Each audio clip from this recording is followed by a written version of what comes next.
ठीक है, चलिए आप अपना सवाल बोलिए, क्या बोल रहे थे आप? मेरा सवाल था कि आप सल्लल्लाहु अलैहि वसल्लम ने एक हदीस में इरशाद फरमाया कि जो मगरिब के बाद 7 मरतबा अल्लाहुम्मा इन्नी अजिन्नी मिनन नार पढ़ता है तो वो मगरिब से लेके फजर तक दरमियान में इंतकाल हो गया तो उसके ऊपर जहन्नम हराम है। और उसी रात कोई बंदा शिर्क या कुफर करके इंतकाल हो जाता है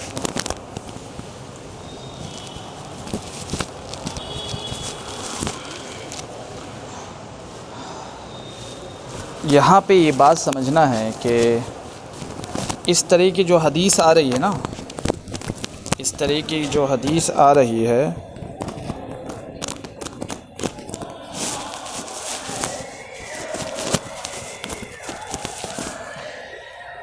इस तरीके की जो हदीस आ रही है कि देखो, तुमको ये बात कंफ्यूज ना डाल दे, यही समझना है। सबसे पहले आपको ये बात समझ लेना होगा कि कुरान का हुक्म क्या है। जैसे हर एक चीज़ का एक मकाम होता है, तो सबसे बड़ा मकाम पहले फ़राइज़ का है, फ़र्ज़ जो है चीज़ है, फ़र्ज़ का मकाम सबसे पहले, फिर वाजिबात आती है, फिर सुन्नत है। अब सुन्नत में सुन्नत मौक़दा भी है, सुन्नत गैर मौक़दा भी, उसके बाद नवाफिल है। ये लेवल है ना, फ़र्ज़, वाजिब, सुन्नत और उसके बाद नवाफिल। तो इनमें सबसे बड़ा मकाम किसका है? फ़र्ज़ का है, फिर वाजिबात है, फिर सुन्नत है। तो अगर आपको नफिल और सुन्नत और वाजिबात के मुकाबले में फ़र्ज़ जो आएगा वो चीज़ आपको पहले करना, फिर वाजिब है, फिर सुन्नत करना, फिर नवाफिल करना। इसी तरीके से कुरान में अल्लाह ताला ने कहा है कि इन्नल्लाह ला युश्रिकु इन्नल्लाह ला यगफिरु, इन्नल्लाह ला यगफिरु, कि अल्लाह ताला जिनके चाहे गुनाहों को बख्श देंगे। कि नहीं, इस तरह कुरान की आयत है कि शिर्क के अलावा, शिर्क करने के अलावा बाकी जितनी गुनाहें हैं अल्लाह ताला सबको बख्श देंगे। वमन युश्रिक बिल्लाहि फ़क़द दल्ला दलालन बईदा, कि जिसने अल्लाह के साथ शिर्क किया है वो बहुत ही ज़्यादा गुमराह हो गया। यानी इस कुरान की आयत से हमें मालूम पड़ता, दो जगहों में इस तरह है कि जिसने शिर्क किया, अल्लाह ताला शिर्क करने वालों की गुनाहों को नहीं बख्शेंगे। ठीक है, ये है प्रिंसिपल, इसको हमेशा याद रखो। अब चाहे वो शिर्क करने वाला कुछ भी कर ले, अल्लाह ताला उसकी गुनाहों को नहीं बख्शेंगे। लेकिन जहाँ हदीस में ये बातें आ रही है कि भाई जो शख्स मगरिब की नमाज के बाद अगर 7 मरतबा अल्लाहुम्मा अजिरनी मिनन नार पढ़ लेता है, तो इस बात का इम्कान है, ये बात कही जा सकती है कि ये शख्स जन्नत में दाखिल होगा। इसकी गारंटी नहीं है, इसकी ऐसा नहीं माना जाएगा कि भाई ये सब जन्नती हो गया या ये शख्स बिना हिसाब से जन्नत में चला जाएगा, ये नहीं माना जाएगा। एक हदीस को समझने के लिए आपको तमाम चीज़ों को समझना पड़ेगा। आप एक हदीस को समझ के और फिर समझ जाइएगा शिर्क तो करने वाले को अल्लाह कह रहे हैं कि नहीं माफ़ करेंगे, और फिर ये अगर वो और यहाँ कहा जा रहा है कि अल्लाहुम्मा अजिरनी मिनन नार पढ़ ले तो उसकी बख्शिश हो जाएगी। तो अब ये बताइए कि शिर्क करने वाला अगर ये पढ़ ले क्या बख्शिश होगी? नहीं होगी। कुरान का हुक्म सबसे पहले रखा जाएगा। कुरान में क्या है कि अल्लाह ताला शिर्क करने वाले को गुनाह को नहीं बख्शें। ठीक है, उसके अलावा बाकी गुनाह होंगे उसको अल्लाह ताला बख्श देंगे। माँ की नफ़रमानी को भी अल्लाह ताला जो है, अगर कोई शख्स माँ बाप की नफ़रमानी कर रहा है और उसके माँ बाप इंतकाल कर गए तो भी अल्लाह ताला के यहाँ एक ऑप्शन है कि अल्लाह तब भी उसके गुनाह को बख्श देंगे। कैसे? जिस माँ बाप की यहाँ पे हदीस है कि अगर आपके माँ बाप के कराबत वाले रिश्तेदार मौजूद है, आप उनकी खिदमत करिए, अल्लाह ताला उनके ज़रिए आपके गुनाह को बख्श देंगे। तो ऑप्शन है यहाँ पे, लेकिन शिर्क में कोई ऑप्शन नहीं है। जो किसी का हक भी मारे उसमें भी ऑप्शन है आपके। अच्छा, शिर्क के बारे में क्या है कि एक जगह अल्लाह ताला फरमाए वमन युश्रिक बिल्लाहि फ़क़द हर्रमल्लाहु अलैहिल जन्नह, कि जिसने शिर्क किया अल्लाह ताला उस पर जन्नत को हराम करार दे दे। वमन युशरिक बिल्लाहि फ़क़द हर्रमल्लाहु अलैहिल जन्नह व मावाहुन नार, और वो हमेशा के लिए जहन्नम में जाएगा, हमेशा के लिए जहन्नम पे जाएगा। इसलिए शिर्क जो है वो मोमिन की शान नहीं है। शिर्क कौन करेगा? शिर्क मुसलमान की शान नहीं, मुसलमान शिर्क नहीं करेगा। अल्लाह ताला के साथ शरीक ठहराना वो नहीं करे। क्यों? इसलिए कि अल्लाह के नबी पाक सल्लल्लाहु अलैहि वसल्लम ने इस उम्मत को एक बशारत दी है कि शैतान इस बात से खुश हो गया कि शैतान इस बात से, यानी शैतान इस बात से मायूस हो गया कि वो मुसलमानों को शिर्क में मुब्तला नहीं कर पाएगा। शैतान इस बात से मायूस हो गया कि वो मुसलमान को शिर्क में मुब्तला नहीं कर पाएगा। मेरी उम्मत शिर्क नहीं करेगी, अल्लाह के नबी कह रहे हैं मेरी उम्मत शिर्क नहीं करेगी। लेकिन इनके बीच में आपस में क्या है? अदावतें, आपस में कम बेश इख्तलाफ ये रह जाएगा। शैतान इस बात से खुश है कि मुसलमानों के बीच में क्या है, हम अदावत को पैदा कर देंगे, बुग़्ज़ को पैदा कर देंगे और एक दूसरे के अंदर इख्तलाफ को पैदा कर देंगे। ये चीज़ है, लेकिन मुसलमान शिर्क नहीं करेगा, ये चीज़ है।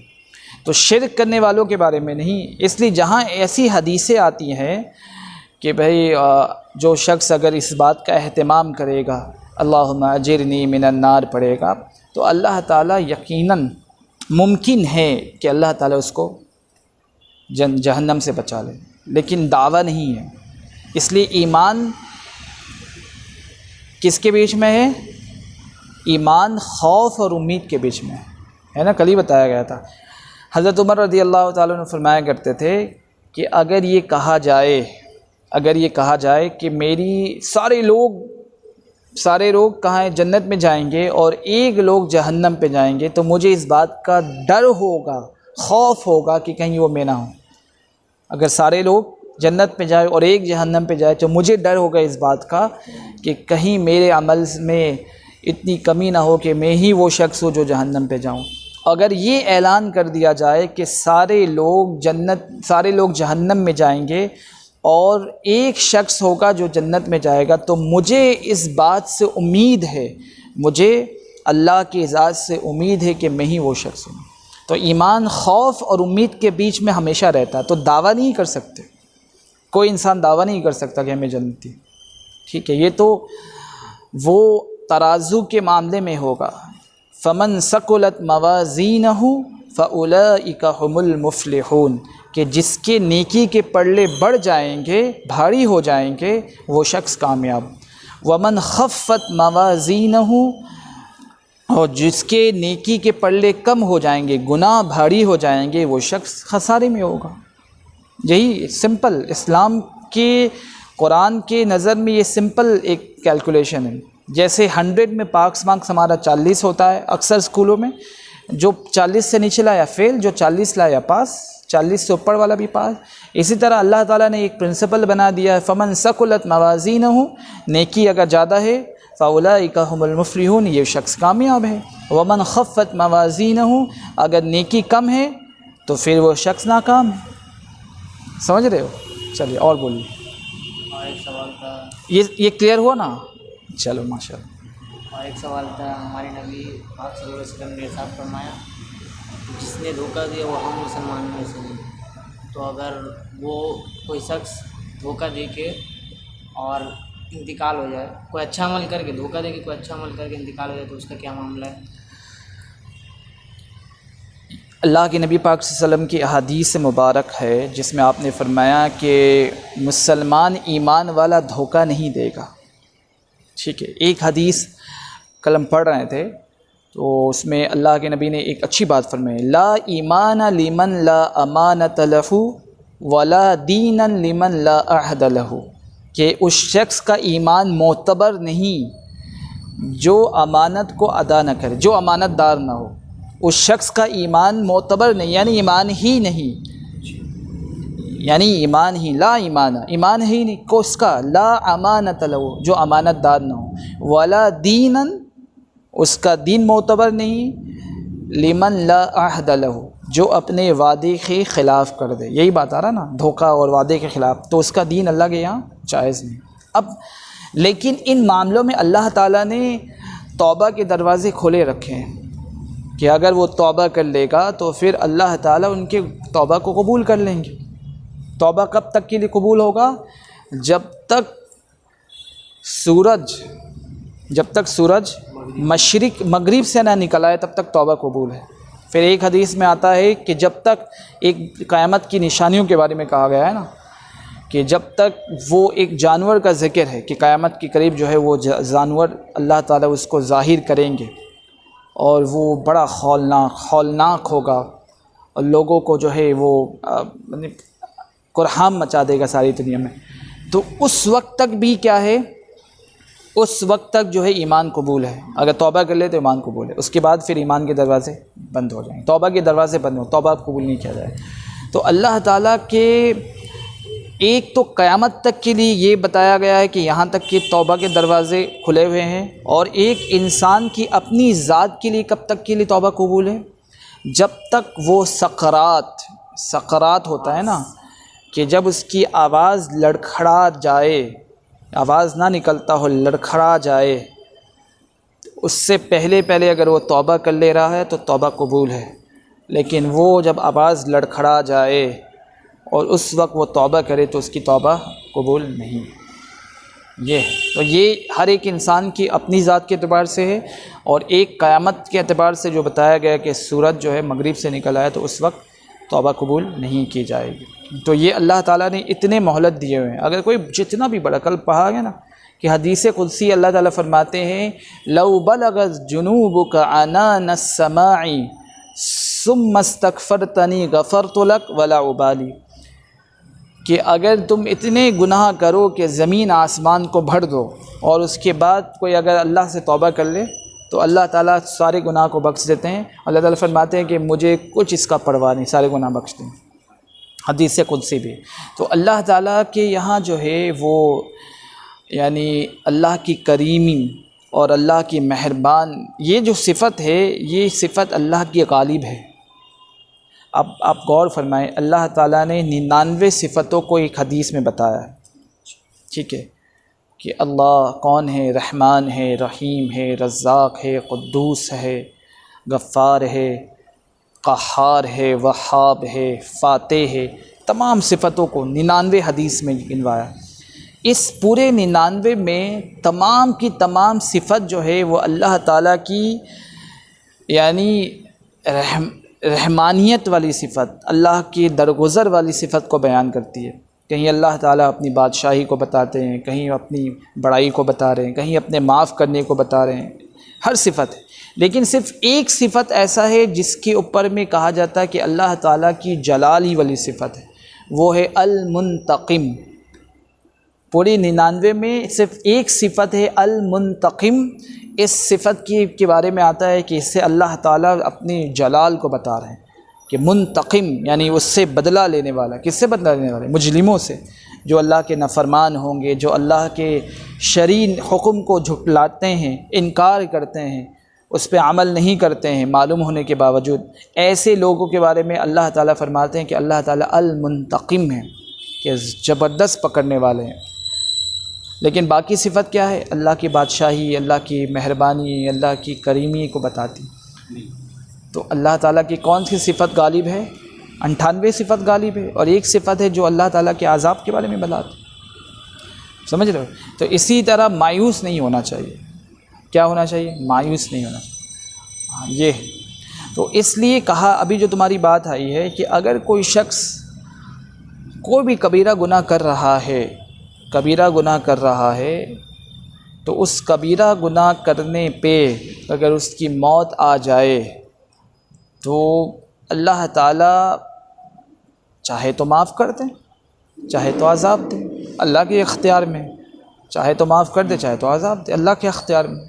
लेकिन ये बात हमेशा जान के रखो कि ईमान वाले हमेशा के लिए जहन्नम पे कभी नहीं जाएंगे। ईमान वाले, हाँ, इसीलिए अगर हमारी नेकी के पल्ले कम भी हो गए ना, झुक भी गए, तो हमें जहन्नम पे डाला जाएगा, जहन्नम पे जाएंगे। और जहन्नम के जो अज़ाब है, जो हमने किसी के माल खाया, हराम खा लिया, तौबा न किया, किसी के ज़मीन को हमने कब्ज़ा कर लिया और उसको अदा ना किया, किसी के ज़मीन को कब्ज़ा कर लिया अदा ना किया, माँ बाप को हमने सताया और जो अल्लाह ने ऑप्शन रखे थे उस ऑप्शन को भी पूरा नहीं किया, तो इन तमाम एतबार से तो नमाज ना अदा की, इन तमाम के बारे में आया कि ऐसे लोग जहन्नम पे जाएंगे। मुसलमान भी जाएगा जहन्नम पे, लेकिन ये हमेशा के लिए नहीं होगा, क्योंकि हमेशा के लिए जहन्नम जो है वो काफिरों के लिए है, मुशरिक के लिए है और मुनाफिकीन के लिए। ईमान वाले के लिए हमेशा जहन्नम नहीं है। वो जहन्नम पे जाकर अपने अज़ाब को वहाँ से जो है अज़ाब को कटवा कर जो है अल्लाह ताला फिर इसे तरोताज़ा करके फिर जन्नत में दाखिल। अच्छा, अगर कोई इंसान हमी में से नमाज 5 वक्त पाबंदी से पढ़ रहा है और जमात से भी जुड़ा है, जमात में भी एहतमाम करता है, जाता है और लोगों के अगेंस्ट या फिर अपने माँ बाप के लिए, घर वालों के लिए भी, बच्चों के लिए जालिम है, गुस्सा बहुत करता है, सताता भी है और लोगों को भी सताता है, शिकायत भी है कि ये आदमी भले नमाज़ पढ़ता हो मगर जालिम है बहुत। इसका क्या है मामला, उस इंसान को क्या होगा?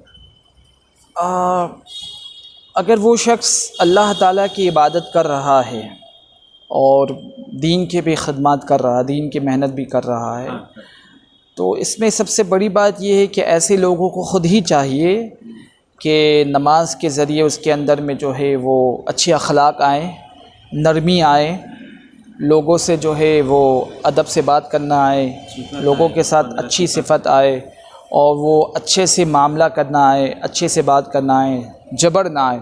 लेकिन ये सब अगर नहीं आ रहा है और ये सब वो कर रहा है तो इसके बारे में फिर क्या है कि वो शख्स को ये नहीं कहा जाएगा कि वो जहन्नमी शख्स है, बल्कि हाँ ठीक है उसके अखलाक अच्छे नहीं हैं, उसके मामलात अच्छा नहीं है, लेकिन फ़ैसला तो अल्लाह के यहाँ होना है।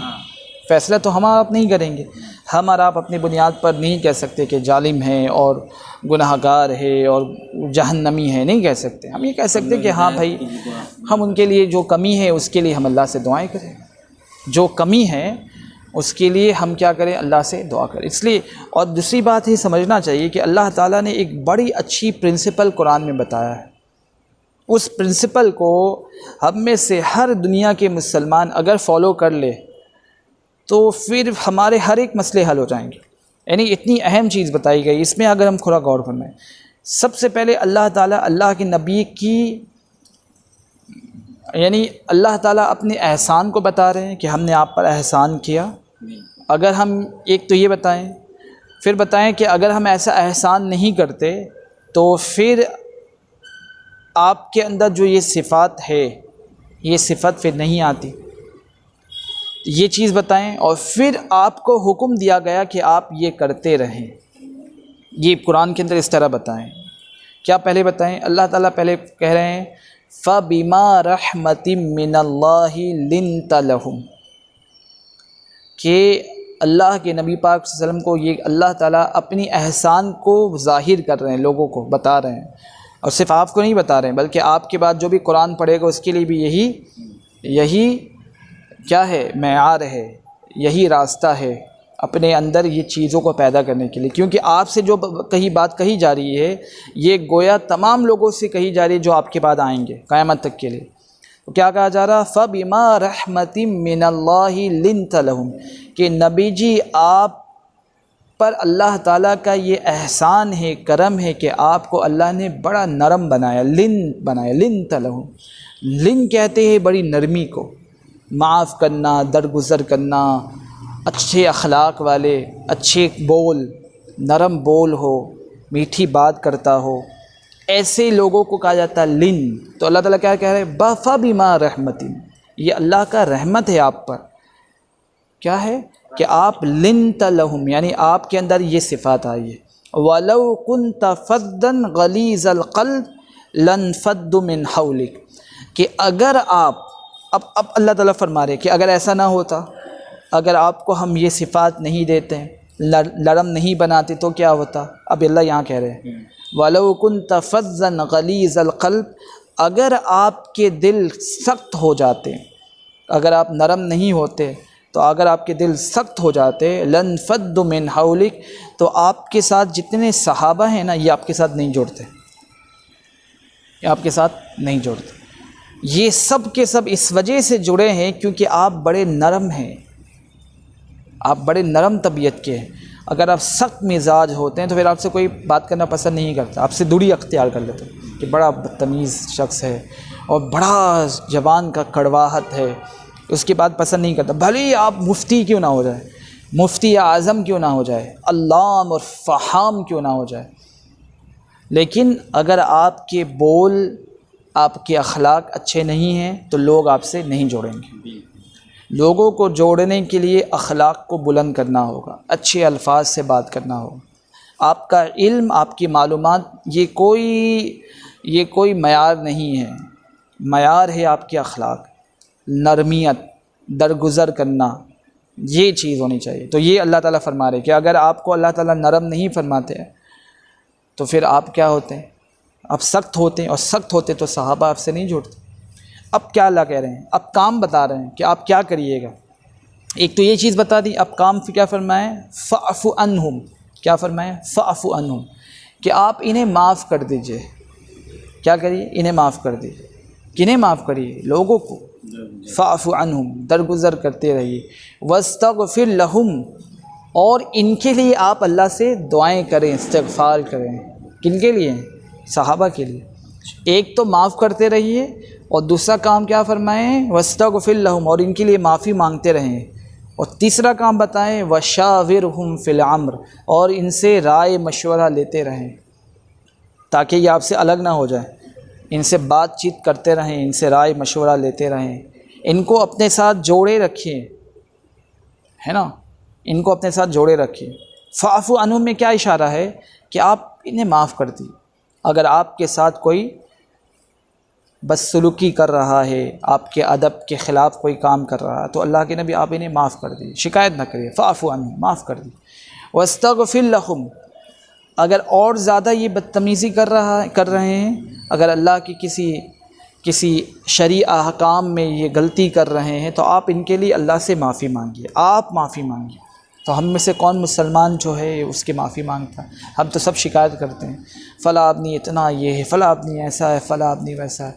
हमें तो अल्लाह से मांगना चाहिए था। कुरान में क्या अदब बताए जा रहे हैं, नबी को ये बताए जा रहे हैं। हालांकि नबी अदब में सबसे बड़े आदिब होते हैं, सबसे बड़े अदीब होते हैं। उनको ये कहा जा रहा है कि आप ये अमल करिए।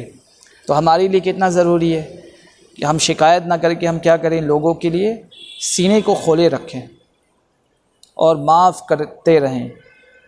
और क्या करना है, इनके लिए अल्लाह से इस्तिग़फ़ार करें। अगर ये गलती करें तो कौन इस्तिग़फ़ार करे, हम। ये नहीं कि उनकी गलतियों को तलाश करके लोगों को बोलते रहें कि भाई इनकी ये गलती, इनकी, तो उससे क्या होगा, माशरा बिगड़ जाएगा। अगर हम लोगों की गलतियां तलाश करेंगे तो माशरा बिगड़ जाएगा। इसलिए कहा जाता है कि लोगों की गलतियां तलाश नहीं करना, लोगों की खूबियां तलाश करना है। और गलतियों में क्या करना है, गलतियों में उनके पर्दे डाल देना है कि नहीं भाई ये तो ऐसा नहीं है। गलतियों को क्या करना, छुपाना है, और खूबियों को तलाश करना कि इनके यहाँ क्या खूबी है, इनके यहाँ क्या खूबी है, ये। और क्या करना है, वशाविरहुम फ़िल अम्र, और इनसे राय मशवरा लेते रहिए, इनको अपने साथ जोड़े रखिए ताकि ये अलग ना हो जाए। और फिर क्या है, व इज़ा अज़मता फ़तवक्कल अलल्लाह, और कोई भी आप काम का इरादा करें, अज़म करें, तो उसमें अल्लाह के ऊपर तवक्कुल कर लें। इन्नल्लाह युहिब्बुल मुतवक्किलीन, अल्लाह ताला तवक्कुल करने वालों से मोहब्बत करते हैं। फ़ैज़ा आज़म तक कोई भी काम करें आप, तो उसमें क्या करना, देखो पूरे काम बताए गए हैं। पहले माफ़ करिए, इसके लिए इस्तिग़फ़ार करिए, इन्हें साथ जोड़ते रहिए, और उसके बाद कोई भी आप काम करें तो ये नहीं हम कर देंगे, नहीं, अल्लाह पर तवक्कुल करके करिए। हाँ, क्योंकि अल्लाह ताला ऐसे लोगों को पसंद फरमाता है। समझ रहे, ये कायदा है, इसको हमेशा याद रखना। ठीक है इंशाअल्लाह। और बताओ, क्लैरिफाई कर लो, अच्छा मौका है माशाल्लाह कि हमारा क्लैरिफिकेशन हो जाए। जो है सब कुछ नमाज से मुतालिक पूछो। सबसे पहले तुम जो कुरान पढ़ते हो, फिर कल भी इस बात को किए थे कि कुरान जैसे पढ़ रहे हो उसे पढ़ते रहो, कंटिन्यू करो, मगर जो उसका जो मेन जो पॉइंट है नूरानी कायदा का, मखारिज किसको बोलते हैं नहीं पता है, तब फिर तुम उर्दू पढ़े नहीं हो, नूरानी कायदा पढ़े नहीं हो, उर्दू नहीं पढ़ा तो फिर से तुम नूरानी कायदा से क्या हाँ अलिफ बा से स्टार्ट करो एकदम शुरू से, तब अच्छा कुरान होगा। एक जनाब से सुने थे किसी से कि वो शख्स कुरान अच्छा पढ़ ही नहीं सकता जब तक कि नूरानी कायदा ना पढ़ा हो। देखो ये बहुत अच्छी बात इन्होंने फरमाई ये वाला है, बात को जरा सा है, ये ज़रूरी है हमारे इसमें। बहुत ज़रूरी है। कुरान का सही पढ़ना नमाज में फ़र्ज़ है, क्या है सही कुरान का पढ़ना। हाँ एक मखारिज का हम लोग इस पे अलग से बात भी किए थे, अभी थोड़ा मुख्तसर बता देते हैं हाँ अभी मुख्तसर कि जैसे इंग्लिश में क्या होते हैं। रोक दीजिए और फिर से मखारिज वाला कल करेंगे, ठीक है? ठीक है, इस बात को कल रख लेंगे इंशाल्लाह। हाँ हाँ कल इस पे थोड़ा रोशनी डाल दें। कुरान में लेके बात हदीस में आया कि जो कुरान को जो कुरान पढ़ता हो और कुरान उसको गुनाह से नहीं रोकता, तो कल आखिरत में ये होगा कि उसने कुरान पढ़ा नहीं। हाँ तो इसका मतलब देखो, कुरान आप कोई काम को कर रहे हैं, कोई काम को आप किसी स्कूल में पढ़ रहे हो और फिर स्कूल के रूल्स एंड रेगुलेशन को नहीं मान रहे हो, तो फिर लोग ये कहेंगे भाई तुम्हारे स्कूल में पढ़ने से क्या फ़ायदा, जब तुम स्कूल में पढ़ रहे हो तो उसके नियम वगैरह को मानना। इस तरह जब आप कुरान को पढ़ रहे हैं तो फिर कुरान के शरई अहकाम को नहीं मानना, जिस चीज़ से कुरान हमें रोक। अव्वल तो सबसे पहले सोचने की चीज़ है कि कुरान अहकाम है, अहकामुल्लाह है, अल्लाह की तरफ से अहकाम है, उस अहकाम को समझना है। कुरान में अहकाम बताए गए हैं, अल्लाह ताला ने सारे अपने वाज़े कर के बताया, ये काम से नहीं करना, ये काम हमें करना है, ये नहीं करना। ये तो सिर्फ सवाब के लिए सिर्फ उनको पढ़ लेना ये असल नहीं, उनके माने समझना कि अल्लाह ने हमसे क्या चाह रहे हैं। अब एक मिसाल के तौर पर तुम्हारी बात का जवाब मिल रहा है, कुरान कहता है कि तुम किसी की ऐब तलाश ना करो, वला तजस्ससु, कि तुम किसी मुसलमान की ऐब जो ही ना करो, ऐब तलाश ना किया करो। अल्लाह कह रहे हैं कुरान पे। अल्लाह के नबी पाक सल्लल्लाहु अलैहि वसल्लम की मजलिस में एक सहाबी से ये गलती हो गई, उसने किसी दूसरे सहाबी की गिवत कर दी, यानी पीठ पीछे उसकी शिकायत कर दी।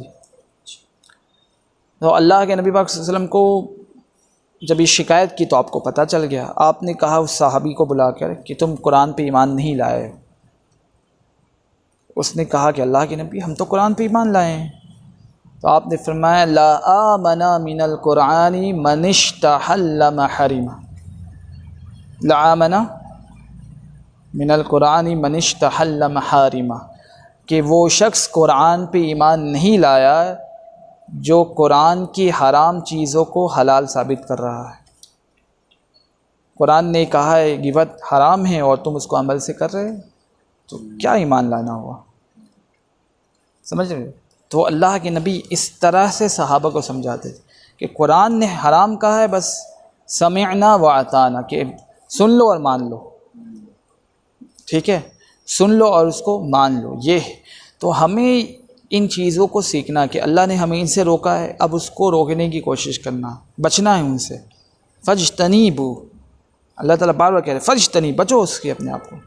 जैसे अल्लाह कह रहे हैं इन्नमल खम्रु वल मैसिर वल अंसाबु वल अजलामु रिज्सुम मिन अमल शैतान फ़ज्तनीबू, कि तुम्हारे लिए क्या है, तुम्हारे लिए शराब है और तुम्हारे लिए जुआ है और तुम्हारे लिए मूर्तियों का पूजा करना है, ये तुम्हारे लिए हराम है, बल्कि ये अमल शैतान है, शैतान का अमल है। फ़ज्तनीबू, बचो इससे, अपने आप को दूर कर रखो, अपने आप को इज्तनाब करो इसके, अपने आप को पीछे ले जाओ इससे। हाँ, ये अल्लाह ताला बार बार ऐसा फरमा रहे, अपने आप को बचाओ इससे, अपने आप को, जो हलाल चीज़ है उसको अमल करो, उसके पीछे भागो। तो इस तरह कुरान में बहुत मिलेंगे। कब होगा? दो चीज़ें करना है, एक तो कुरान के मखारिज को सीखना है ताकि उसके अल्फाज हमारा अदा हो जाए अच्छे से। और दूसरा क्या है, कुरान को मानी के साथ पढ़ना है ताकि अल्लाह ताला के अहकाम समझ जाएं। क्या कह रहे हैं? अब मैं तुमको एक मिसाल के तौर पर कह रहे हैं कि तुम्हारे एक दोस्त ने, मान लो तुम्हारे कोई दोस्त से जिसकी दोस्ती हो गई तुम्हारे, अब उसकी ज़ुबान जो है जापानीश है, जापान वाले हैं। अब उसने तुमको एक मैसेज दिया, या ये मिसाल समझ लो कि तुम्हारे एक दोस्त है, उसके पास किसी जापानीज से एक ऑफ़र लेटर आया। अब बड़ा उसमें शौक़ है उसको, क्या आया, लेकिन है कौन से लैंग्वेज में, जापानीज़ में, तो पढ़ नहीं पाएंगे। तो तुमको क्या करना पड़ेगा, ट्रांसलेट करके समझना पड़ेगा कि क्या बताया जा रहा है। अब सोचो अल्लाह का कलाम, अल्लाह हमसे क्या बताना चाह रहे हैं, क्या हमसे कह रहे हैं। या अय्युहल्लज़ीना आमनू, या अय्युहल्लज़ीना आमनू, या अय्युहल्लज़ीना आमनू, यानी इसका तकरार है कुरान में, बार बार या अय्युहल्लज़ीना आमनू, या अय्युहल्लज़ीना आमनू, घुरा कर अल्लाह हर एक बड़ी सूरतों में, हर सूरतों में यह कह रहे हैं, या अय्युहल्लज़ीना आमनू, या ए ईमान वालो, ए ईमान वालो, ए ईमान वालो, इतनी सारी बार कह रहे हैं और हम कुरान से ही समझ नहीं पा रहे कि क्या है, अल्लाह क्या कहना चाह रहे हैं, किससे रोक रहे हैं, क्या हुक्म दे रहे हैं। ये हमारा हक बनता था कि हम कुरान को समझें। इसलिए कहा जाता है कि आज लोगों के अंदर में क्या फ़ैशन आ गया कि कुछ भी बात हुआ, चलो पूछ लो, मुफ्ती साहब से पूछ ले, आलिम से पूछ ले। अरे अल्लाह के बंदे, पूछना मना नहीं किया जा रहा है, लेकिन सबसे बड़ी चीज़ ये है कि हम खुद तो अपनी से कोशिश करें, हैं, खुद से अपने से कोशिश करें, जो चीज़ वाज़े है उसमें तो करें। हर एक को पता है कुरान को माने के साथ पढ़ना, करो, अमल क्यों नहीं करते हैं। ये अमल है बहुत बड़ा। सवाल, इतना सवाल आ गया है, अमल कुछ भी नहीं हो। सवाल नहीं रोका गया है, उन चीज़ों के बारे में सवाल करो जो चीज़ वाज़े नहीं है, जो चीज़ वाज़े है उस पर अमल करो। तौहीद हमारे लिए वाज़े है, अल्लाह की पाकी का बयान करना वाज़ी, अल्लाह ने खोल कर कुरान में फरमाया, उसको तो हम अमल करें। नमाज के बारे में खोल कर हदीस में आया गया कि नमाज कैसे अदा करना है, नमाज की क्या चीज़ें हैं, उसके बारे में हम अमल करें। कुरान को हम समझ कर अदा करें, पढ़ें। इन चीज़ों में हमें ये होना चाहिए। लेकिन हमारा सवाल ऐसा होता है कि जिस सवाल का हमारे पर कोई इसमें ये नहीं। एक आदमी को ज़कात देना है, जब ज़कात देने का मौका आएगा ज़कात के मसले पूछ लेंगे। ज़कात का इल्म हर एक के पर फ़र्ज़ तो नहीं ना है, और 24 घंटे के लिए फ़र्ज़ तो नहीं ना कि आपको जब ज़कात देने का आएगा, अब जब ज़कात देने के मुस्तहिक हो जाइएगा, अब उस वक्त ज़कात के इल्म को पूछ लेना। या इससे मना भी नहीं किया गया कि आप पहले से भी उस इल्म को पूछ लें ताकि आपको मालूमात रहे, ये भी नहीं मना किया गया, पहले से भी आप पूछ सकते हैं। लेकिन ये इल्म आपको नफ़ा कब देगा, अमल कब करिएगा, जब आप ज़कात देंगे तब ये काम आएगा, हर वक्त काम नहीं आएगा। लेकिन जो इल्म हमेशा हमें काम आने वाली है, तौहीद का इल्म, शरीयत का इल्म और सुन्नत का इल्म, वो तो हमेशा 24 घंटा हमारे साथ है। ये तो हमेशा हमें सीखने की चीज़ है। तो सबसे पहले ये सीखना, तौहीद, अल्लाह की बड़ाई, अल्लाह की रबूबियत, इसको हमें सीखना। अल्लाह ताला देखो कैसे अपने तौहीद को बयान कर रहे हैं, हमें मिसाल देकर बता रहे हैं कि जब औरतों के पेट में हमल होता है, जैसे जिसको हम लोग कहते हैं कि जब बच्चा उसके पेट में आता है, औरतों के पेट में, तो अभी हमल पहले छोटा रहता है, पेट जो है ना पहले छोटे रहते हैं, अब बच्चे उसमें फॉर्म हो रहे हैं तो हल्का रहता है। अब उसको अल्लाह ताला बयान कर रहे हैं, उसकी पूरी कैफियत बता रहे हैं कि जब औरत के पेट में हमल आता है और वो हमल अभी बड़ा नहीं होता है तो वो घर के कामों में मशगूल होती है, घर के काम करती रहती है, ठीक है। लेकिन जब उसके हमल भारी हो जाते हैं, पेट बड़ा होता है, हमल भारी हो जाते हैं, तो दोनों मियाँ बीबी अल्लाह ताला से दुआ करते हैं कि अल्लाह नेक साले औलाद दीजिए। क्या कहते हैं? नेक साले औलाद दीजिए। अल्लाह ताला अपनी ताकत से, अपनी कुदरत से जब उनको नेक साले औलाद दे देते हैं तो फिर ये दोनों मियाँ बीबी जो अल्लाह से दुआएं कर रहे थे कि अल्लाह नेक साले औलाद दीजिए, और हम ये कहेंगे कि आपकी तरफ से ये हुआ है, क्या कहेंगे? आपने ही औलाद दिया है, अल्लाह ताला इस तरह बता रहे हैं कि हम क्या कहेंगे, मियाँ बीवी क्या कहते हैं कि अल्लाह नेक साले औलाद दीजिए, और हम यही कहेंगे कि आपने ही ये किया है। लेकिन अल्लाह ताला फरमा रहे हैं कि जब हम इन्हें औलाद दे देते हैं तो ये हमें छोड़कर हमारे गैर को कहते हैं कि फ़ला डॉक्टर का हाथ इतना अच्छा था जो बिल्कुल किसी तकलीफ़ से ही हमारी अहलिया का क्या हो गया, हाँ, बच्चे बाहर आ गए बिना कोई तकलीफ़ से, बिना कोई दर्द का। फ़ला डॉक्टरी के हाथ बहुत अच्छे हैं, या फ़ला डॉक्टर्स जो है फ़ला नर्सिंग होम बहुत अच्छा है। तो ये सब अल्लाह के साथ क्या करना हुआ, शिर्क करना हुआ। कैसे अल्लाह ताला मिसाल दे रहे हैं, जब हमल बड़ा नहीं था तो घर के काम में मशगूल, जब हमने हमल को बड़ा करवाया तो फिर तुम दोनों अल्लाह से मांगते थे हर दिन, ए अल्लाह। हम यही कहेंगे लोगों से कि आपने ही दिया है, और जब हम उनको औलाद दे देते हैं तो फिर हमारी गैर की तरफ वो इसको मुंसलिक करते हैं कि नहीं उसकी वजह से ही हुआ है। अल्लाह ने कुरान में देखो ना, सारी वाक़यात अल्लाह ने लिखे हैं। यहाँ पे रोमन स्क्रिप्ट का था। तो कहने का मकसद ये हर एक लोगों के लिए है कि हमारे अंदर कुरान से हम समझे कि अल्लाह ताला क्या अहकामात बता रहे हैं, कुरान से ही गाफिल रहें, ये भी नहीं। तो जिस तरह हमारे, जैसे अभी भाई ने कहा कि जिस तरह हमारे ऊपर ज़रूरत है कि कुरान के हर एक हर्फ को उसको सही तरीके से निकाल कर अदा करे, और इसके साथ हाँ, और इसी के साथ हम पर ये उससे भी ज़्यादा ज़रूरी है कि कुरान को हम समझ कर अदा कर पढ़े। समझ रहे बात को, ये दो हमारी ज़िम्मेदारी, ये पहले करने की चीज़। हाँ, इसलिए कि जो आप दूसरे को दावत देंगे वो आपके अंदर ख़ुद आना ज़रूरी है। आप दूसरे की तरफ लोगों को बुला रहे हैं और आप ख़ुद उससे गाफिल है तो आपकी दावत तो फिर मौसर नहीं होगी, यानी दावत तासीर वाली नहीं होगी। जिसकी तरफ आप बुला रहे हैं उससे ख़ुद ही आप गाफिल हैं। आपने लोगों को कहा कि भाई हमारी दुकान में आ जाइए, हर सामान मिलता है। अब लोग आकर देख रहे दुकान बंद है तो सारे वापस चले जाएंगे, भाई दुकान तो बंद है और दावत दे दिया गया वो सामान नहीं है, या जिसकी दावत दे रहे वो सामान ही नहीं रखे हैं। सुबह आइए ब्रेड मिलेगा, ब्रेड ही नहीं सारा सामान है, ब्रेड नहीं। तो सबसे पहले करो, तो सबसे पहले अपने पर लाना है। और कोई बात पूछो। पंखा चला ही देना, ये वाला या ये वाला कोई भी चला दे।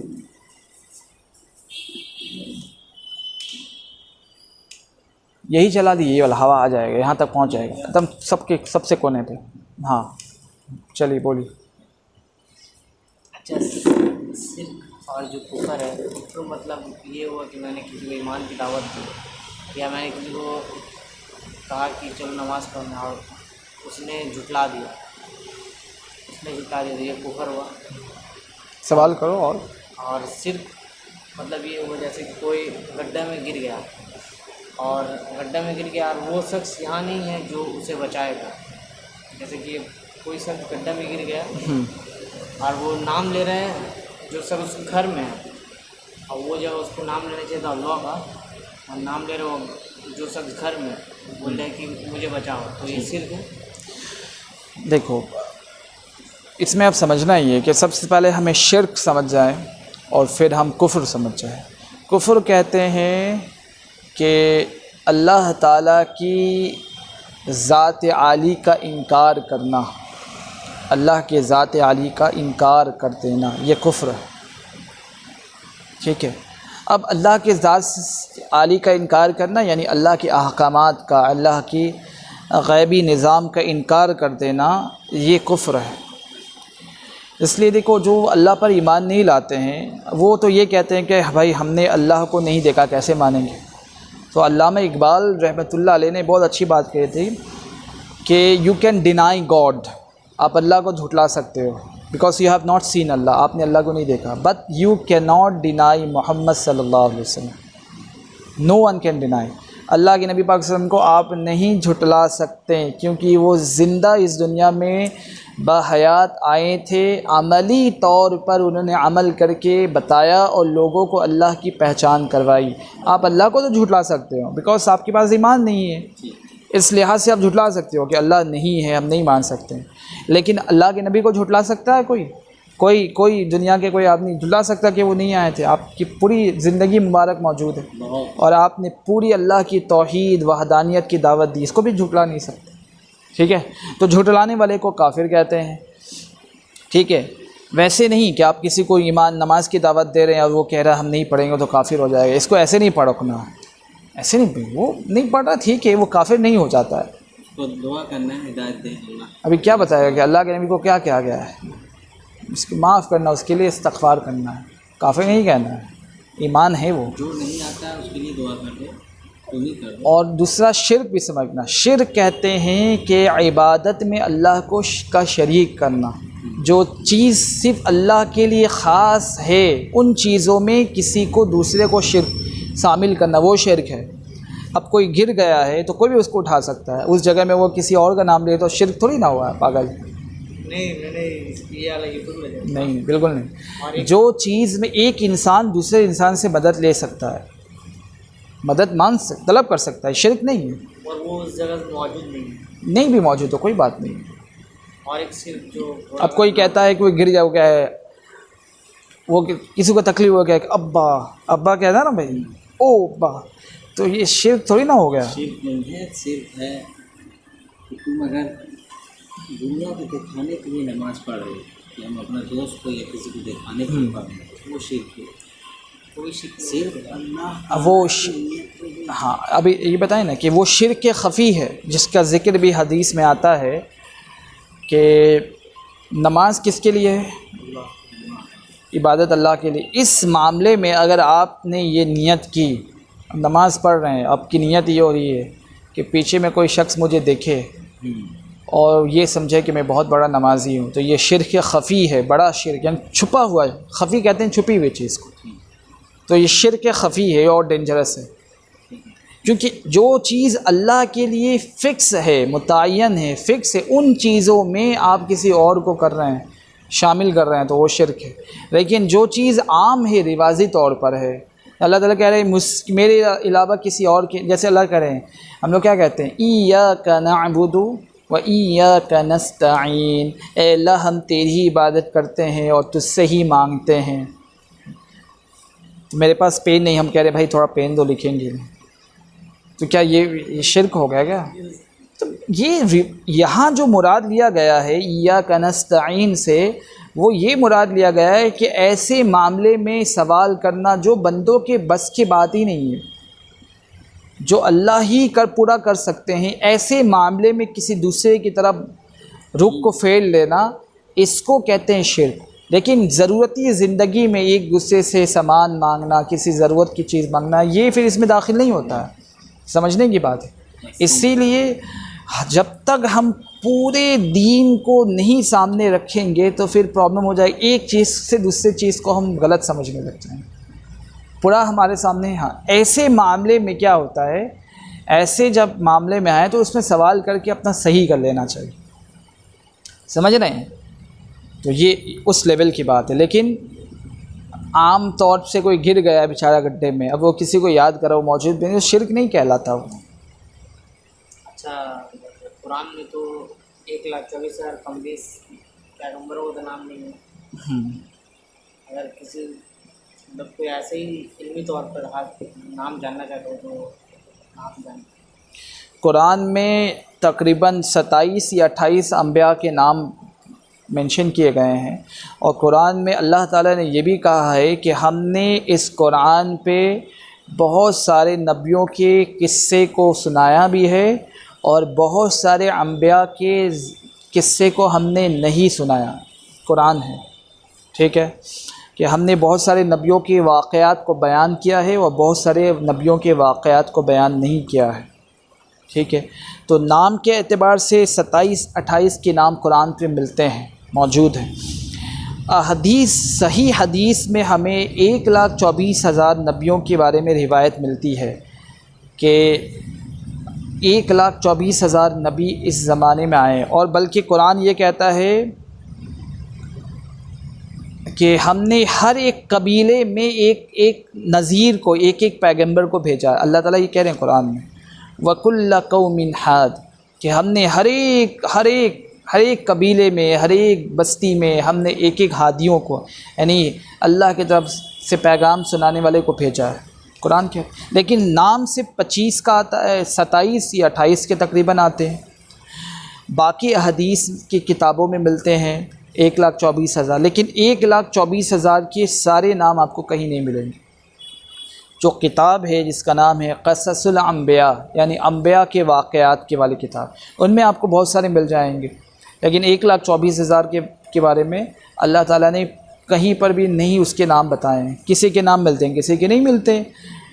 इसलिए हमारे लिए ज़रूरी नहीं है इन तमाम चीज़ों को उनका नाम याद करना, क्योंकि हमारे लिए उनके अहकाम ज़रूरी नहीं है।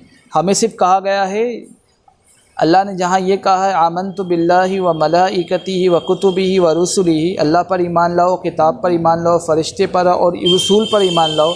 तो रसूल पर ईमान लाना क्या है कि हम मानते हैं कि वो अल्लाह के नबी हैं, जिनके नाम कुरान में आए हैं और जिनके बारे में हदीस में ज़िक्र किया गया, हम उनको मानते हैं।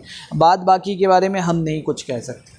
तो ईमान लाने के बारे में कहा गया, ये नहीं कहा कि तुम उनके बारे में तलाश करो कि उनके पर क्या नाजिल हुआ, क्या आया। ये हमारी ज़रूरत नहीं है, इस पे अपने वक्त को ज़ाया भी नहीं करना। सिर्फ ईमान है हमारा। जब अल्लाह ने 1,24,000 नबियों को भेजा है, कोई अगर कहे क्या ये भी हो सकते हैं, भाई हम नहीं कह सकते। ना कुरान कह रहा ना हदीस कह रहा, हम नहीं कह सकते। हो भी सकते हैं, मुमकिन है, नहीं भी हो सकते हैं, वल्लाहु आलम, अल्लाह बेहतर जानते हैं। लेकिन जो हमारे पास जिनके बारे में आया है वो हम पहले ये करें। और हमारे पास तो इतना वक्त भी नहीं है कि हम अपने पहले तलाश कर लें। हमारे पास जो अल्लाह की तरफ से अहकाम आए हैं, जो अल्लाह के नबी जो लेकर आए, उसी में तो पहले हम सीखें। ठीक है, ये हमें सीखना। चलो और कुछ? अभी तो वक्त भी हो गया काफ़ी। हाँ, 8 मिनट बाकी है, 8 मिनट बाकी है 8 बजने को। और कुछ आपके पास सवाल? 11 बजे। अच्छा, जो जवाब दिया जा रहा है वो तो समझ रहे हो या वो भी नहीं समझ रहे? क्लियर हो रहा है ना? वो सारा क्लियर हो रहा है ना? क्लियर हो रहा है ना? असल क्लियर करना है, ठीक है। इसलिए हमारे पास ज़्यादातर ये बात हम लोग नौजवान से भी बताना चाह रहे हैं कि असल क्या हो गया, अभी एक जहन में ये बात आ गई कि भाई यूट्यूब में हर चीज़ मिल जाता है, आप उससे ये करें। सबसे बड़ी चीज़ है कि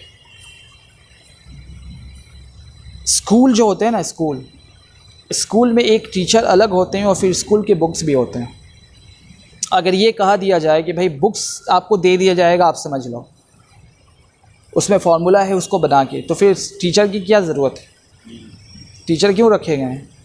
इसीलिए आप जब उस काबिल हो जाइएगा, आपको सारे फार्मूलास पता है, सारे चीज़ आपको पता है, तो फिर आप यूट्यूब से किसी की बात से आप फ़ायदा उठा सकते हैं। लेकिन आप उस काबिल ही नहीं हैं, तो आपको कैसे पता चलेगा कि कौन क्या कह रहा है, वो क्या है, किस बिना पर कह रहा है, किस मसलहत से कहा जा रहा है? आपको तो पूरे सारे मामलात नहीं मालूम है।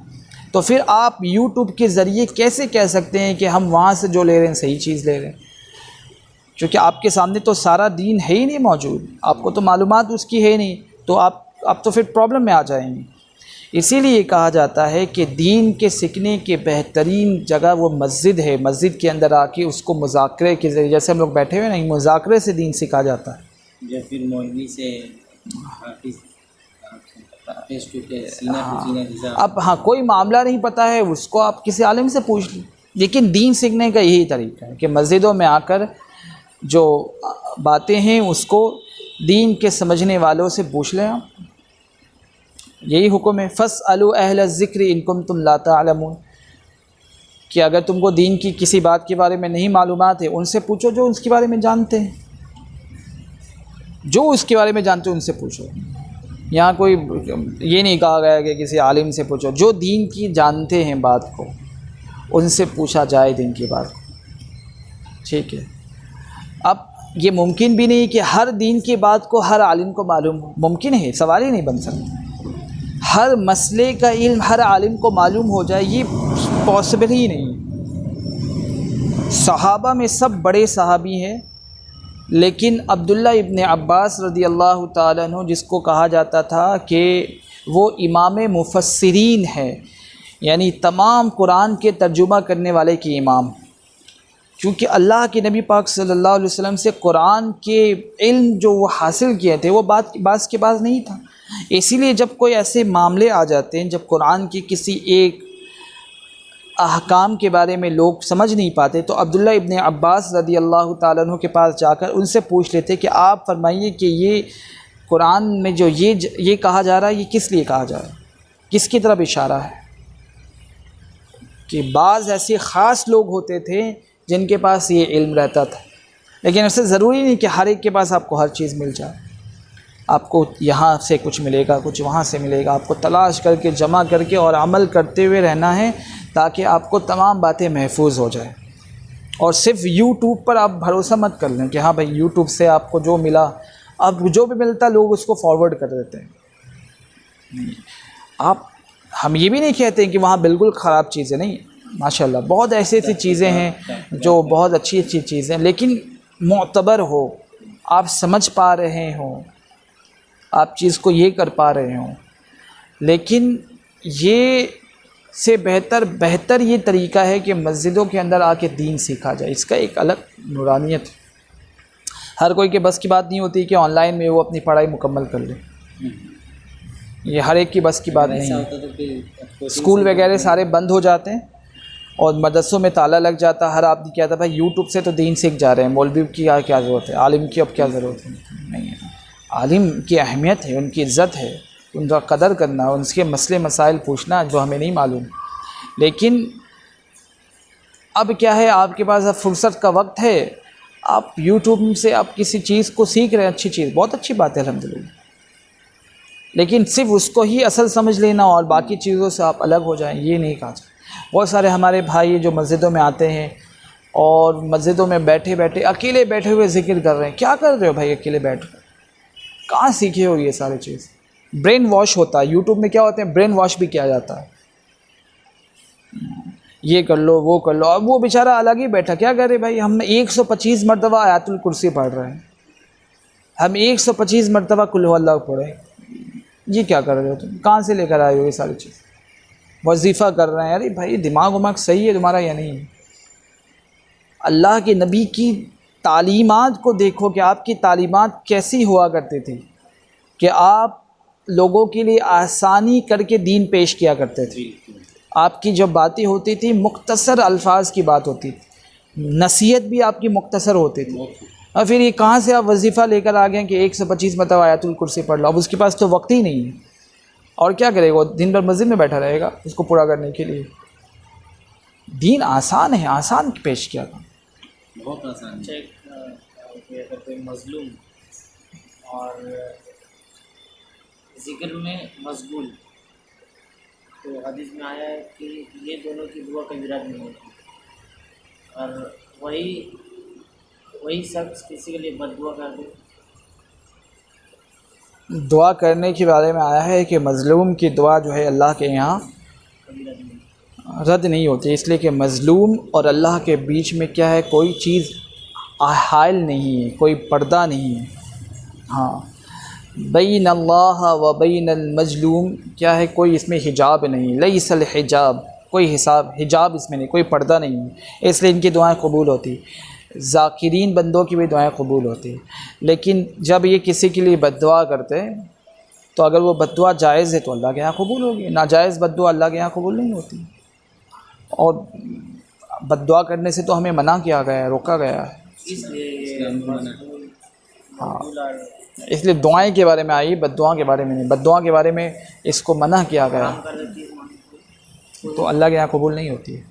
हराम चीज़ों को अल्लाह के यहाँ मानने की इजाज़त नहीं, अगर कोई मांगता है तो उसकी कबूल नहीं होती है ना। उसकी तालीमात बताई गई, कोई हराम चीज़ मांग रहा है उसको समझाया गया। एक सहाबी आकर कह रहे कि अल्लाह के नबी मुझे आप ज़िना करने की इजाज़त दे दें, तो आपने उसको भगा नहीं दिया, आपने उसको तालीमात बताई। ये भी नहीं कहा कि हाँ ठीक है हम दुआ कर लेते तुम्हारे लिए, हम अल्लाह के नबी हैं, हम दुआएं करेंगे कबूल हो जाएगी। आपने उसकी तालीमात उसको सिखाई। ये चीज़ हम बताने की ज़रूरी कि आप उसकी क्या तालीमात सिखाएं। आपने उसको बताया कि क्या तुम इस बात को पसंद करोगे कि तुम्हारी माँ के साथ कोई अगर इस तरह की नियत करे, तुम्हारे खाला के साथ, तुम्हारी बहन के साथ, तो क्या हम इसको तुम पसंद करोगे। वो कहेगा कि अल्लाह के नबी हम तो इसको पसंद नहीं करेंगे। तो फिर दूसरे लोग कैसे पसंद करेंगे, तुम किसी माँ के साथ किसी बहन के साथ ये करो, पसंद तो नहीं करेंगे। तो इसलिए जितनी भी बेहयाई होती है वो सिर्फ़ इसी वजह से होता है कि हम दूसरों की माँ बहन की इज़्ज़त नहीं करते। अगर दूसरों की माँ बहन की इज़्ज़त हम करेंगे कि नहीं भाई हमारी उसकी माँ हमारी माँ की जैसे, उसकी बहन हमारी बहन के जैसे, तो फिर हम इन चीज़ों से बच जाएंगे, इन बुराई। तो अल्लाह के नबी ने ये तालीमात बताई है, उसको एहसास उसके अंदर जगाया है, और फिर आपने उसके लिए दुआएं की कि अल्लाह, सीना उसके हाथ में रखा और उसके लिए दुआएं की कि अल्लाह इसके दिल को इन नापाक इरादों से पाक कर दे। ये तालीमात है, ये उम्मत को बताना है। और एक हदीस में ये भी आया है कि अगर कोई शख्स दुआ कर मतलब 5 टाइम है, 5 टाइम दुआ करता है और करते करते उसे वो चीज़ मिल नहीं और वो दुआ से उग जाता है, मतलब कि अब मुझे मेरा दुआ कबूल नहीं हो रहा। नहीं, ऐसे तो नहीं। असल में क्या है, नाउमीदी तो होनी नहीं चाहिए। अल्लाह ताला जो है वो हमसे बड़े हाकिम हैं, हिकमत वाले हैं और हमसे ज़्यादा बेहतर हमारे बारे में जानते हैं। तो ऐसा ज़रूरी नहीं है कि उसकी हर चाहत को पूरी हो जाए। इसलिए कहा जाता है कि खालिक की सिफ़त ये है कि अल्लाह ताला बिना इरादे से और बिना किसी के राय से जो चाहते हैं वो कर देते हैं। यफ़अलु मा यशा, जो चाहते हैं वो कर लेते हैं। और बंदों की सिफ़त ये है कि बंदों की हर चाहत पूरी नहीं होती। मखलूक की ये सिफ़त है कि बंदों की हर चाहत, मखलूक की हर चाहत पूरी नहीं होती। हाँ, जैसे हदीस में इस तरफ इशारा है कि जैसे समुंदरों में तूफ़ान चलता है कश्ती के चलाने वालों के ख़िलाफ़, कि कश्ती चलाने वाले जो मल्लाह है उसकी चाहत ये होती है कि मेरे मुआफ़िक हवा चले, लेकिन चलता है उसके ख़िलाफ़, उसकी चाहत पूरी नहीं होती। इसी तरह मखलूक की सिफ़त बताई गई है कि मखलूक वो है जिसकी हर चाहत पूरी ना की जाए। अगर उसकी हर चाहत पूरी होगी तो वो खालिक है, खालिक की हर चाहत पूरी हो जाती है। अल्लाह ताला फरमा रहे हैं, और अल्लाह ताला फरमा रहे हैं, अब्दी अंत तुरीद व अना उरीद वला यकूनु इल्ला मा उरीद, कि मेरे बंदे तुम्हारी हर चाहत पूरी नहीं होगी, तुम जो हर चाहोगे पूरी नहीं होगी, बल्कि मैं जो चाहूँगा तुम्हारे बगैर मैं उसे पूरा कर दूँगा। अगर तुम चाहते हो कि तुम्हारी दुआएं कबूल हो तो तुम वो करो जो हम चाहते हैं, जो हम चाहते हैं। हाँ, जो हम चाहते हैं वो करोगे तो हम वो करेंगे जो तुम चाहोगे। तो अल्लाह ताला बाज़ मर्तबा दुआओं को क्या करते हैं, उठा कर रख लेते हैं कि इस वक्त इसके लिए ये दुआ को पूरी करने की ज़रूरत नहीं है, उसको क्या करो, उसको रख लो, इसके बदले में उसको अज़र दिया जाएगा। कहाँ पे? आखिरत में, या उससे बेहतर चीज़ उसको अता कर देते हैं। वो मांग रहा है कुछ और। हाँ, ये इसका ये मतलब नहीं है कि आपको अल्लाह ताला कह रहे हैं कि मत मांगो। अल्लाह कह रहे हैं फ़ज़्कुरूनी अज़्कुरुकुम, कि मुझे याद रखो, मैं तुम्हें याद रखूँगा, याद रखो। और फिर अल्लाह कह रहे हैं व इज़ा सअलका इबादी अन्नी फ़इन्नी करीब, कि नबी जी जो आपसे ये सवाल करते हैं कि मेरे अल्लाह मुझसे कितने दूर हैं, तो आप उनको कह दीजिए कि अल्लाह ताला उनसे बहुत करीब है। उजीबुद्दावत दाई इज़ा दआन, कि जो भी वो अल्लाह से मांगते हैं अल्लाह ताला क्या करते हैं, उसको अता करते हैं। इज़ा दआन, अल्लाह उसको दे देते हैं। इसके माने नहीं है कि आप जो मांगेंगे वो मिल जाएगा, हराम भी मांगो मिल गया, शराब भी पीने मांगो मिल गया, नहीं। हिकमत वाले हैं अल्लाह ताला, जो तुम्हारे लिए बेहतर है वो देंगे और जो उस वक्त बेहतर नहीं है हटा देंगे उसे। अब तुम ये मत सोचो क्यों हो रहा मेरे साथ, क्यों नहीं दुआ कबूल हो रही है, नहीं सोचो। बहुत बड़ा मिसाल है आदम अलैहिस्सलाम का दुआ, कितना दीन मांगे, कितना सब्र किया। इसीलिए हमें नाउम्मीद नहीं होनी चाहिए, उम्मीद रखनी चाहिए। हाँ भाई, नहीं कबूल हो, अल्लाह के अख्तियार में। बंदों का काम ये है कि बस वो अल्लाह की इबादत करे। ये बंदों के ज़िम्मे में नहीं है कि हम अल्लाह की इबादत करेंगे तो अल्लाह ताला हमें देंगे, बस वक्त बहुत हो रहा है, समझ रहे हैं। बंदों की ज़िम्मेदारी ये है, ये हम समझ लें कि बंदों का हक़ अल्लाह पर ये है, बंदों का हक़ अल्लाह पर ये है कि वो अल्लाह की इबादत करे और उसके साथ किसी को शरीक न ठहरे।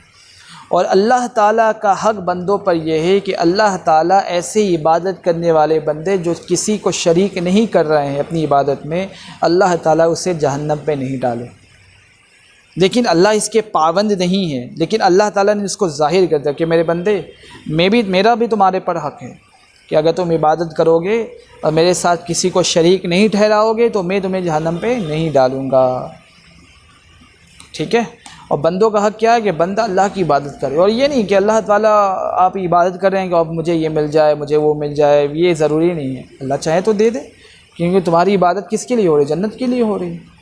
तो फिर यहाँ क्यों इसके लिए तुम ये कर रहे हो कि ये मिल जाए वो मिल जाए? ठीक है, अल्लाह को अख्तियार दे दें तो अच्छी बात है, नहीं दे कोई बात, उम्मीद रखना। समझ रहे हो? हमें हमारे पर ये नहीं है कि हमें ये हो जाए, मांगना है अल्लाह से, इसलिए मांगने में कभी नहीं करना। इसलिए अल्लाह खुद कह रहे हैं वइज़ा सअलक इबादी फ़इन्नी करीब उजीबु दाअवत अद्दाई इज़ा दआनी फलयस्तजीबू ली वलयुमिनू बी लअल्लहुम यरशुदून। इसलिए अल्लाह से हमें मांगते रहना, जो मांगता है अल्लाह ताला कहते हैं इज़ा दआन, उसे अता करता। लेकिन ये ना सोचा जाए कि जो भी हम मांगेंगे तो पूरा होगा तभी हम मांगेंगे, और नहीं अगर पूरा होगा तो हम छोड़ देंगे, तो ये फिर गलत बात है। इसलिए कि बंदों की सिफत ये है कि बंदों अल्लाह की इताअत करे, और उसके बदले अल्लाह ताला उसे कुछ भी ना दे तो कोई बात नहीं, सब्र। समझ रहे हैं? ठीक है इंशाल्लाह। तो आज के लिए हमारा ये अमल हुआ, 1 घंटा हो चुका है इसमें, हाँ 1 घंटे हो गए हैं। आज माशाल्लाह बहुत सारी बातें आई हैं, और हमने यूट्यूब के बारे में भी बहुत सारी बातें हम लोग कहें कि भाई ऐसी होना चाहिए। अभी हर एक हमारे भाई के पास वक्त है, वो यूट्यूब भी खोल के बैठता होगा, ये भी करता होगा, हम उससे मना नहीं करते हैं, लेकिन मस्जिदों के अंदर आके जो इल्म सीखा जाता है उसकी नूरानियत अलग होती है। आप वो घर में बैठकर यूट्यूब से सुनेंगे तो आपको वो चीज़ नहीं उतनी समझ में आएगी। हाँ दीन की बातें हैं, समझ जाएंगे, लेकिन असल ये मकाम है, मस्जिद में आकर सीखना ये ज़रूरी है। वरना फिर हर कोई कहेगा कि हम घरों में नमाज़ पढ़ लें, तो फिर मस्जिद क्यों जाए? जिस तरह नमाज के लिए मस्जिद आकर अदा करना ज़रूरी है, इस तरह दीन भी सीखने के लिए मस्जिद आकर वक्त देना और मस्जिद में आकर अल्लाह की बातों को सुनना, दीन की बात सुनना, ये ज़रूरी है। लेकिन इससे हम मना नहीं करते कोई यूट्यूब ना देखें, ठीक है, जिसकी मन है वो देखे, उसकी अच्छी बात को ले, अमल करे। असल तो अमल करना है, वरना मालूमात तो कुछ भी उसके मुकाबले आप यूट्यूब में ये सब सर्च करें। हाँ उसको तहकीक, असल क्या है हमारे नौजवान के अंदर क्या है, वो अब वो तो उतना फसीह इल्म तो नहीं है। अब वो अक्सर, क्योंकि हम तो सर्वे करते रहते हैं इस मामले में, अब जो कोई सुन रहा है अगले तक पहुंचा रहे, भाई सही सुनो, जहन से सुनो क्या कहा जा रहा है, किस मसलहत से कहा जा रहा है। हाँ एक ही बात आप लोग सुनाते हैं ना, हम लोग नहीं आते। अल्लाह के बंदे, वो एक बात नहीं है, उस एक बात के अंदर में 1000 बातें छुपी हुई है। तुम्हारा तो जहन और तुम्हारा उस तरह का इल्म नहीं कि तुम उसके अंदर से बात तलाश कर लो। वरना पहले के बड़े बड़े जो आइम्मा होते थे, वो एक अल्हम्दु शरीफ कितनी है, 7 आयात है, अल्हम्दुलिल्लाहि रब्बिल आलमीन अर्रहमानिर रहीम मालिकी यौमिद्दीन, ऐसी 7 आयात है उसके अंदर। उस 7 आयात से उन्होंने उसको देखकर कहा कि मुझे इसके अंदर से 10,000 मसले नज़र आ रहे हैं। लोग उसकी मजाक उड़ा दी, 10,000 मसले। उन्होंने फिर कुरान की पूरी तफसीर लिखी, और उसमें अल्हम्दु शरीफ की जब उन्होंने तफसीर लिखी तो उस अल्हम्दु शरीफ के अंदर उन्होंने 10,000 मसाइल को गिनवाए हैं उनकी किताब में। और इमाम रज़ा के नाम से वो मशहूर हुए, बहुत बड़े मुफस्सिर आज़म हैं पहले ज़माने के, उनकी अभी भी किताब है अल्हम्दु शरीफ में 10,000 मसाइल। तो आज के हमारे नौजवान कहते हैं एक ही बात सुनाते हैं, तुम्हारे जहन में तो और वही एक ही बात है, उसके अंदर कितनी बारीकी चीज़ें वो कहाँ हैं, और तुम्हारे अंदर तो शौक़ नहीं है, ज़ौक़ नहीं है कि तुम सीखो। थोड़ा देर होगा, अम्मी बुला रही हैं ना, और ये बुला रही हैं ना, और ये बुला रही हैं, अरे भाई वक्त निकाल कर आओ, तब ना सिखाने वाला सिखाएगा। वक्त नहीं दोगे तो कहाँ से? सारा दिन यूट्यूब में पड़े हुए हैं, सारा दिन व्हाट्सअप में पड़े हुए हैं, सारा दिन फेसबुक में पड़े हुए हैं, कोई बेकार की चीज़ें। और जहाँ सीखने की चीज़ है वहाँ हम नहीं सीख रहे, और ये कह रहे हैं कि एक ही बात आप लोग बोलते हैं ना। हमारे नज़दीक हर एक चीज़ के अंदर इतनी गहराई है।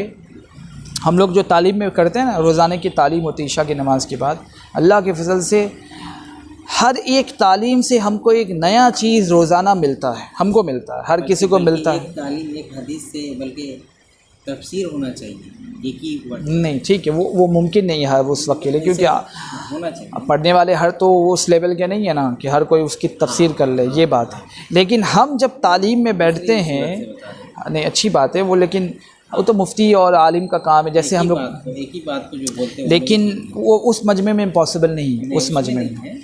लेकिन हम अपनी कैफियत बता रहे हैं कि हम जब रोज़ाना तालीम में बैठते हैं तो बावजूद इतनी मालूमात होने के